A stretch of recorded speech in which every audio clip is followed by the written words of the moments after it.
Elon Musk might want to look away for this one. This car has more range than 2 Teslas combined, costs less than a base model Honda Civic, it has an engine so efficient it's basically physics-defying. You'd think I'm lying, right? You'd probably tell me to stop scrolling through vaporware concepts on the internet. But this isn't a concept. This is the Geely Starray EM-i, and it is currently terrorizing the global car market. It's got a thermal efficiency of 46.5%. That is a world record for a mass-produced engine, by the way, and a total range of nearly 1,500 miles on a single tank and charge. You could drive from New York to Miami, miss your exit, drive halfway back, and still have enough juice to go find a parking spot. And the best part? The part that's actually making my blood boil? We can't have it. I'm sitting here in the US looking at my expensive SUV that gets 22 miles per gallon and feels like it was built in a shed, and I'm officially jealous. I am offended. Let's get into why this thing is making every US manufacturer look like they're still trying to figure out how to build horse carriages. Don't blink, because by the end of this, you're going to be as mad as I am. Okay, let's talk about this face. Look at these headlights. It's not just a light, it's a massive LED light show that stretches across the entire front end like a futuristic horizon. Geely calls this their crystalline design language, but let's call it what it is, a total flex. When you walk up to this thing and unlock it, the LEDs do a synchronized dance, a literal light sequence that makes a Cadillac Escalade startup sequence look like a flickering porch light in a thunderstorm. The grille? It's aggressive, but somehow feels more sophisticated than those all-mouth, no-trousers BMW grills we've been seeing lately. It looks like a futuristic Audi that decided to go to the gym, actually hit leg day, and then bought a suit from the year 2040. Look at the way the hood creases fold into the fenders. It's not just flat metal, it's sculpted. It has these aerodynamic channels that move air better than my local weather station. And check the badge, it's illuminated. Because of course it is. Everything on this car is screaming, "I'm from 2030, catch up." Even the sensors for the autonomous driving are integrated so cleanly you barely notice them. In America, we get these huge plastic squares in the grille. Here, it's art. It's like they actually cared how it looked while they were packing it with tech. Ford could never. They'd give us a plastic trim piece and call it sport mode.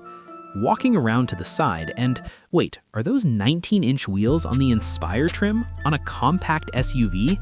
The diamond cut finish on these is actually insane. Most brands in the US give you these plastic-looking hubcaps or basic silver alloys at this price point, but Geely is out here flexing with multi-spoke, two-toned wheels that look like they belong on a Porsche. And look at the stance. It's wide, it's planted, it doesn't look top-heavy like most family haulers. Look at the shoulder line. It's sharp, it's muscular, and it leads right into those hidden-style door handles.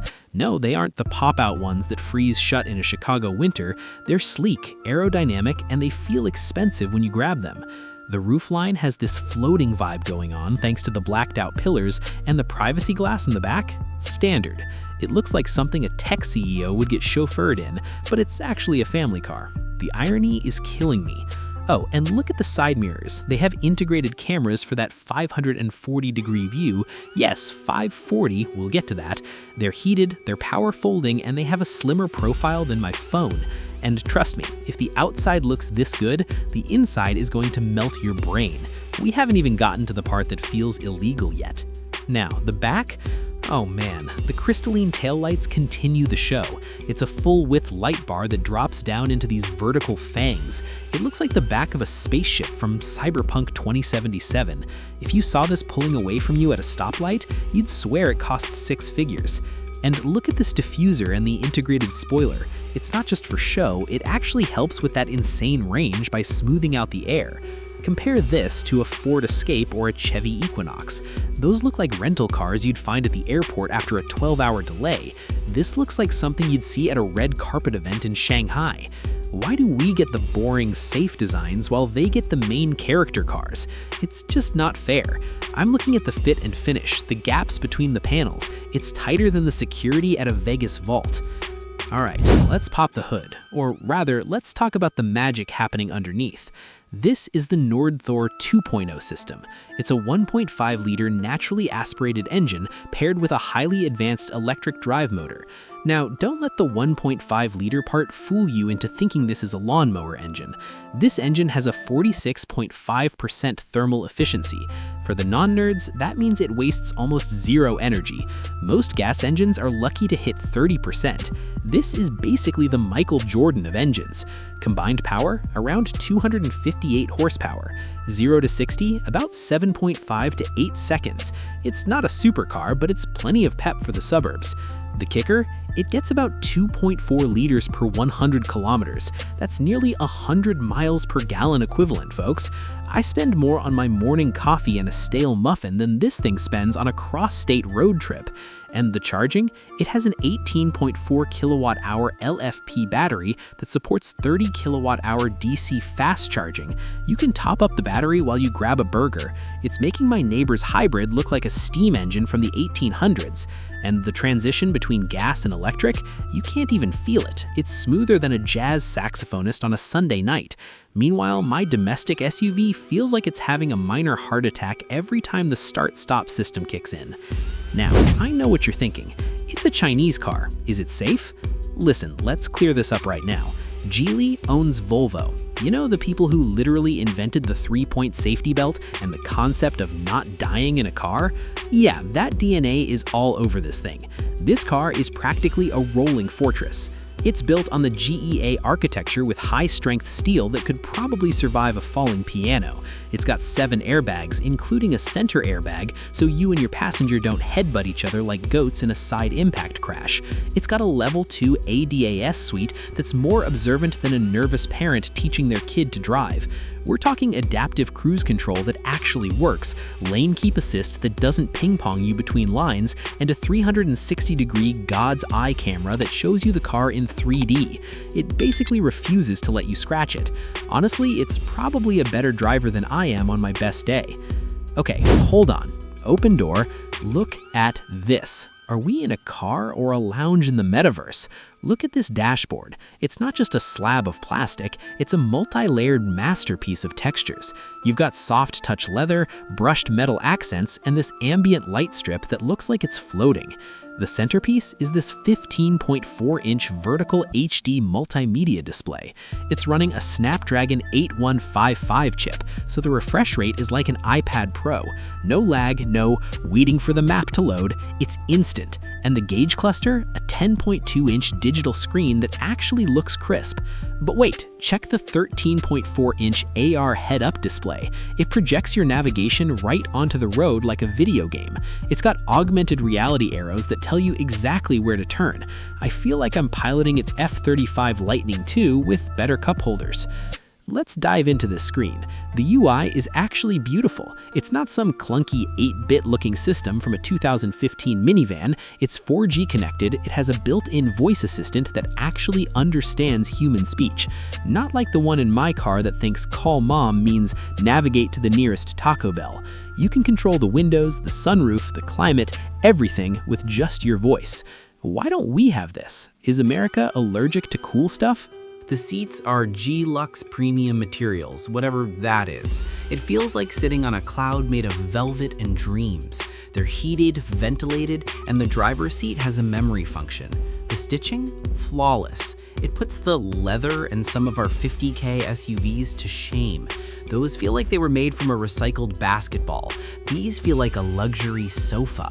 Look at the Harman Infinity speakers, 16 of them, pumping out 1000 W of Fly Me sound. And get this, they put speakers inside the headrests. This means you can have your navigation instructions or a private phone call beamed directly into your ears while your passengers keep listening to their music. It's the ultimate leave me alone feature.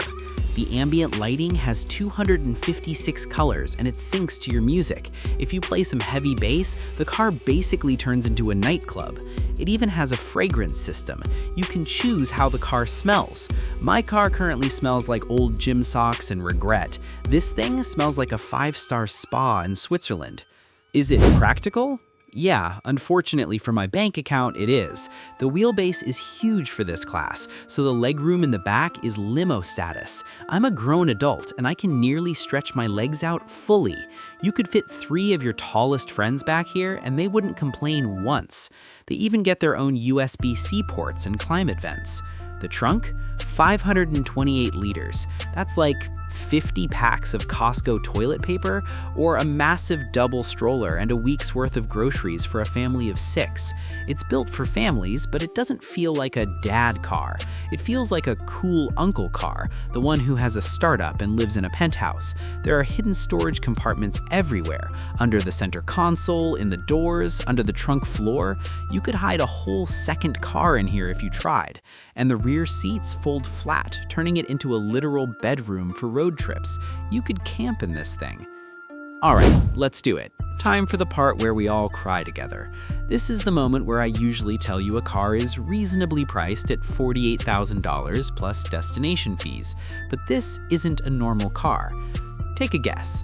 For a car with nearly 1,000 miles of range, a world record engine, 16 Infinity speakers, AR HUD, and more tech than a Silicon Valley office, you're thinking 45K, maybe 50K to compete with the high-end Teslas? In China, the Geely Starray EM-i starts at around $16,000 to $20,000 USD. $16,000. That is the price of a used 2018 Toyota Corolla with 80,000 miles and a cracked windshield. For the price of a budget bin hatchback, they're getting a luxury tech beast that makes the interior of a 60K BMW look basic. I'm not just jealous, I'm offended. I feel like I've been lied to my entire life about what a car should cost. Our market is broken, people. We're being robbed in black daylight, and we're saying thank you while we sign this 72-month financing. So I have to ask, if this car showed up at a dealership down the street from you tomorrow, let's say they marked it up to $25K for the US market, would you still buy that Tesla Model 3? Would you even look at a Honda Accord? Or would you be the first in line for the Starray? Honestly, be real with me in the comments. Are we being left behind? Are we the ones living in the developing world of cars now? Because looking at this 16K masterpiece, it sure feels like it. The Geely Starray EM-i isn't just a car, it's a wake-up call. It's proof that the cheap Chinese car era is dead, and the insane Chinese tech era is here to stay. They aren't just catching up, they've passed us, they've lapped us, and now they're just showing off. If you enjoyed this emotional roller coaster of jealousy, frustration, and car porn, do me a favor, smash that like button, hit subscribe to Torque Atlas, and ring that bell. We're hunting down every car the US is missing out on, and trust me, the next one we've got lined up might actually make you throw your phone across the room in anger. I'm out of here. I'm gonna go sit in my car, stare at my 7-inch laggy screen, and pretend it has headrest speakers. Drop your thoughts below. Let's start a riot in the comments. See ya!